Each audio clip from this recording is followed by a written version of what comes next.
Special report में एक बार फिर से आपका स्वागत है। खबर है कि पाकिस्तान से गुजरात के रास्ते 10 आतंकी हिंदुस्तान में घुस आए हैं।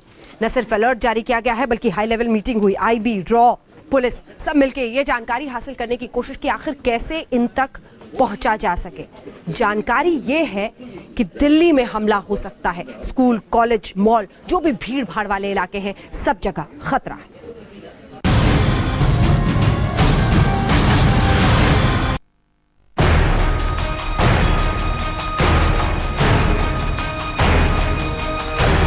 कोई भी चीज को हम लोग हल्का नहीं लेते हैं भाई।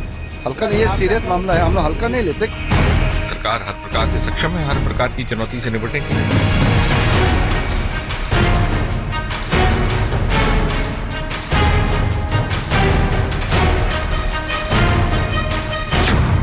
देश में घुसे हैं 10 आतंकी।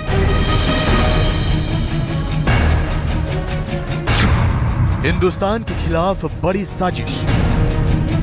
किसी भी लावारिस वस्तु को ना छुए, वह बम हो सकता है। दिल्ली समेत कई शहरों में हाई अलर्ट। दिल्ली पुलिस को सूचित करें।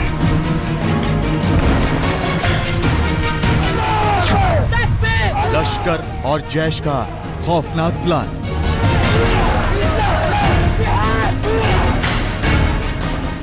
दस आतंकियों की घुसपैठ ने देश की सुरक्षा एजेंसियों की नींद उड़ा दी है। लश्कर-ए-तैयबा और जैश-ए-मोहम्मद के ये 10 आतंकी पाकिस्तान बॉर्डर से गुजरात में दाखिल हुए हैं और ये हिंदुस्तान में कहीं छुप गए हैं। ऐसे में सुरक्षा एजेंसियों को शक है कि ये आतंकी बड़े हमले को अंजाम दे सकते हैं। बड़े खतरे को भांपते हुए सुरक्षा एजेंसियों ने हाई अलर्ट जारी कर दिया है। मल्टी एजेंसियों ने दिल्ली, मुंबई, हैदराबाद, बेंगलोर से लेकर लखनऊ, वाराणसी, इलाहाबाद, जयपुर, अजमेर, आगरा, चंडीगढ़, भोपाल, अहमदाबाद, विजयवाड़ा, पणजी को बेहद सतर्क रहने के लिए चेतावनी जारी कर दी। हमारा देश के खिलाफ कितने लोग काम करते रहते हैं, तो हमारा जो इंटेलिजेंस एजेंसी है वो उस हिसाब से वो अलर्टनेस तो रहना ही है। स्टेट के लिए क्या गया तो ना वो अभी नाम अभी मैं नहीं बता सकता हूँ, मैं दूसरे मीटिंग में जा रहा हूँ। टेररिज्म में क्या खतरा काफी ज्यादा है? How serious is it sir? आपने मंदिरों कोई भी चीज को हम लोग हल्का नहीं लेते हैं भाई। हल्का नहीं, ये सीरियस मामला है, हम लोग हल्का नहीं लेते। कोई भी चीज हो हल्का कैसे लेंगे। कहते हैं दूध का जला छाछ को भी फूंक फूंक कर पीता है। पठानकोट पर आतंकी हमले के बाद सुरक्षा एजेंसियां देश में घुसे 10 आतंकियों की तलाश में रत्ती भर कोताही नहीं बरतना चाहती। गृह मंत्रालय में आंतरिक सुरक्षा को लेकर हाई लेवल मीटिंग हुई है। गृह मंत्री राजनाथ सिंह की अध्यक्षता में हुई इस बैठक में आईबी चीफ, रॉ चीफ, गृह सचिव से लेकर गृह मंत्रालय के दूसरे अधिकारी भी मौजूद रहे। बैठक में लश्कर और जैश के 10 आतंकियों के गुजरात के तटीय इलाके से घुसने और आतंकी खतरे पर चर्चा हुई। अभी भी आतंकी एजेंसियों के रडार से बाहर है। एनएसए अजीत डोभाल ने भी इस मीटिंग में वीडियो कॉन्फ्रेंसिंग के जरिए शिरकत की। हमें विश्वास है कि देश की एजेंसीज और गृह मंत्रालय इन सारी बातों का संज्ञान लिए हुए है और देश और सरकार हर प्रकार से सक्षम है हर प्रकार की चुनौती से निपटने के लिए। पुलिस की बहुत ज्यादा जयपुर एयरपोर्ट पर आपको दिखाना चाहते हैं सुरक्षा को ध्यान में रखते हुए ऐसे में आज तक की टीम ने सुरक्षा की पड़ताल की। हम आपको दिखाएंगे कि कैसे हर आने जाने वाले पर कड़ी निगरानी रखी जा रही है। गाड़ियों को चेक किया जा रहा है। आतंक के मद्देनजर नई दिल्ली रेलवे स्टेशन पर आप देख सकते हैं कि किस तरह से जो आरपीएफ के जवान हैं वो बाकायदा आने जाने वाले लोगों से पूछताछ कर रहे हैं और पूछताछ के बाद ही और तलाशी के बाद ही उन्हें यहाँ से अंदर जाने दिया जा रहा है। सबसे बड़ी बात यह है कि ऐसा अमूमन जो है नई दिल्ली रेलवे स्टेशन पर होता रहता है, लेकिन सिक्योरिटी के मद्देनजर आरपीएफ के साथ साथ जो जीआरपी है वो भी काम कर रही है। इस वक्त हम कनॉट प्लेस इलाके में खड़े हैं। कनॉट प्लेस इलाके का ये पालिका बाजार है जहां पर रोजाना हर वक्त हजारों की भीड़ होती है और जहां पर आतंकवादी कोई किसी भी तरह की कोई नापाक घटना को अंजाम न देने पाए, इसके लिए आप देख सकते हैं कि पुलिस की बहुत ज्यादा तैनाती की गई है। खुद यहाँ पर जो एसएचओ कनॉट प्लेस है उन्होंने सुरक्षा का जिम्मा संभाला हुआ है। सुरक्षा को ध्यान में रखते हुए मुंबई में हाई अलर्ट घोषित कर दिया गया है। मुंबई में जितने भी मुख्य जगह हैं जिसमें कि मंदिर या फिर रेलवे स्टेशन, एयरपोर्ट या फिर मॉल्स हों, उन सभी जगह पे सुरक्षा को बढ़ा दिया गया है। इसके अलावा वो सभी जगह जहां पर ज़्यादा भीड़ होती है, जो टूरिस्ट प्लेसेस हैं, वहां पर भी सुरक्षा को काफ़ी बढ़ा दिया गया है। देवेंद्र फडणवीस जो कि महाराष्ट्र के मुख्यमंत्री हैं, उन्होंने जो महाराष्ट्र के टॉप पुलिस ऑफिसर्स हैं उनके साथ में एक मीटिंग की।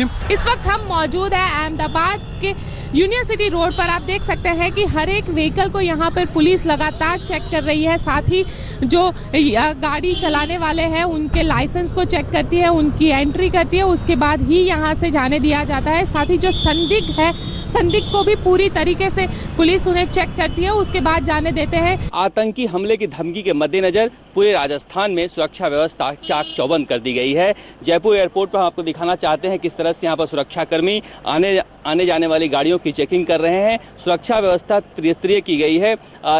एयरपोर्ट में जाने से पहले ही यहाँ गाड़ियों को चेक किया जा रहा है। हम आपको बता दें कि 10 आतंकियों पर सीसीटीवी के जरिए भी सख्त नजर रखी जा रही है। आतंकी भारत पाकिस्तान के गुजरात बॉर्डर से घुसे हैं, लिहाजा गुजरात के तमाम नाकों पर भी जांच पड़ताल की जा रही है। लश्कर और जैश के 10 आतंकी भारत में 26/11 जैसे हमले की फिराक में हैं।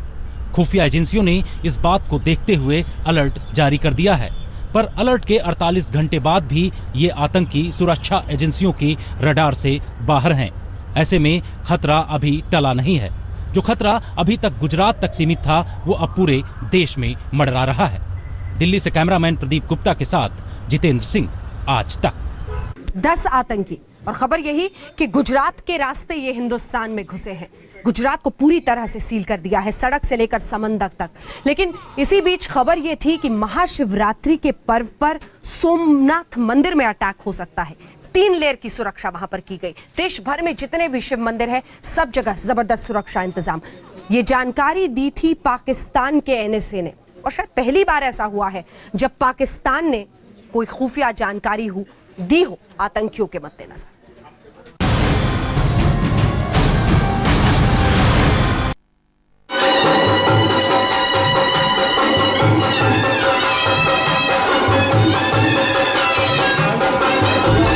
महाशिवरात्रि पर भगवान शिव के 12 ज्योतिर्लिंगों में से एक सोमनाथ के दर पर भी आस्था का सैलाब उमड़ रहा है। लेकिन मंदिरों में सुरक्षा बेहद कड़ी है, इतनी कड़ी कि कोई परिंदा भी पर नहीं मार सकता। सोमनाथ मंदिर में आतंकी हमले की आशंका को देखते ही सुरक्षा बढ़ा दी गई है। सोमनाथ का मंदिर और समंदर दोनों अगल बगल में हैं।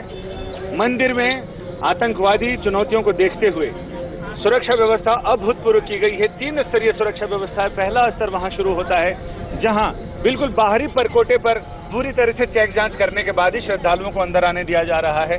और दूसरा स्तर यहाँ है। यहाँ कैसी सुरक्षा व्यवस्था है, आइए हम उसका जायजा लेते हैं और वहीं चलते हैं। सोमनाथ मंदिर का दूसरा सुरक्षा चक्र यहाँ है।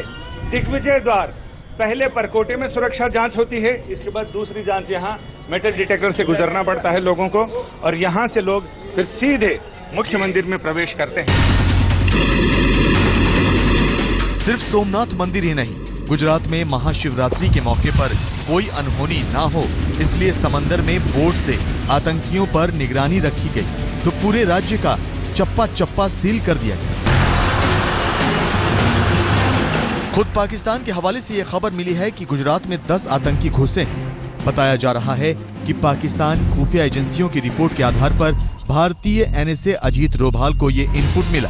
ऐसा पहली बार हुआ है कि जब पाकिस्तान ने भारत को इस तरह का अलर्ट भेजा है। मुझे पूरी आशा है कि भारत सरकार जो प्रयत्न कर रही है उनका नतीजा जरूर सामने आएगा। और अच्छी बात है, इस तरह की अगर इंटेलिजेंस शेयरिंग हो रही है तो दोनों देशों के रिश्तों पर इस पर फर्क पड़ेगा। सिर्फ गुजरात ही नहीं बल्कि महाशिवरात्रि के पर्व पर देश में गुजरात से लेकर दिल्ली और कोलकाता से उज्जैन तक मंदिरों की सुरक्षा बढ़ा दी गई।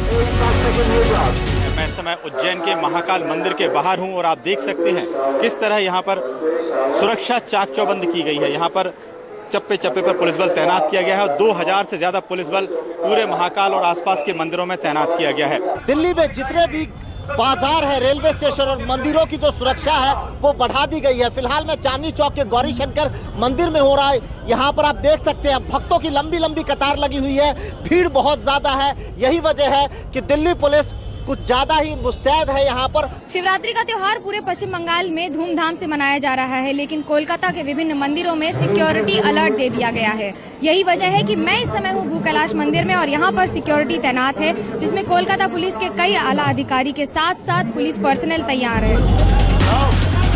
सुरक्षा एजेंसियों ने अलर्ट जारी किया कि आतंकी महाशिवरात्रि पर वारदात को अंजाम देने की फिराक में। इस अलर्ट के बाद देश के सभी शिव मंदिरों में चेतावनी जारी कर दी गई और सुरक्षा के चाक चौबंद इंतजामात भी किए गए।